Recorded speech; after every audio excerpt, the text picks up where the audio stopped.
दुधाचे दही करण्यासाठी कोणत्या जीवाणूंचा वापर केला जातो? तर लॅक्टोबॅसिलाई. लॅक्टोबॅसिलाई कोणत्या सृष्टीत वर्गीकृत केला जातो? तर ऑप्शन आहे बघा, मोनेरा, प्रोटिस्टा, कवक, वनस्पती.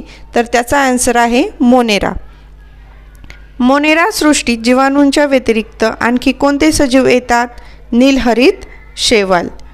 बुरशी कोणत्या सृष्टी वर्गीकृत केली जाते? कवक. बुरशी वाढत असताना जे काळसर कण दिसतात त्यांना काय म्हणतात? बीजाणू. सर्व प्रकारच्या निळ्या अन्नावर बुरशी वाढत का जाते? तर बुरशी कुजलेल्या कार्बनी पदार्थांवर जगते. बघा, कायम प्रश्न विचारला जातो, योग्य जोड्या लावा. तर विषमज्वर, पटकी, हगवण आणि क्षय. तर विषमज्वर हे कशाचं आहे? तर सॅलामोनेला टायफी. पटकी कशाचा आहे? व्हिब्रियो कॉलरी. हगवण कशाचा आहे? बॅसिलस. आणि क्षय आहे मायकोबॅक्टेरियम ट्युबरक्युलिसिस. ओके, एवढा अवघड काही येत नाही, पण ठीक आहे.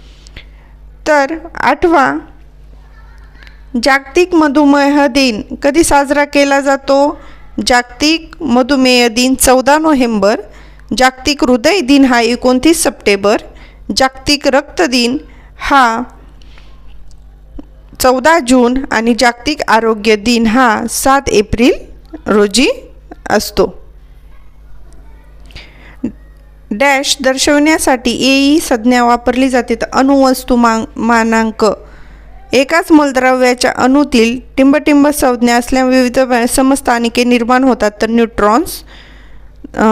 सोडियम अणूच्या अणुकेंद्रात किती प्रोटीन असतात? 11.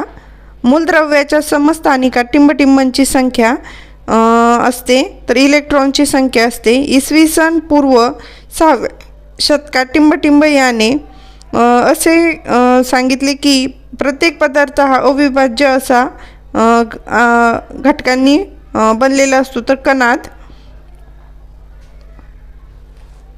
बघा, 14वा प्रश्न आहे, इलेक्ट्रॉनचे वस्तुमान हायड्रोजन अणूच्या वस्तुमानाला किती पटीने कमी असतात? तर 1800.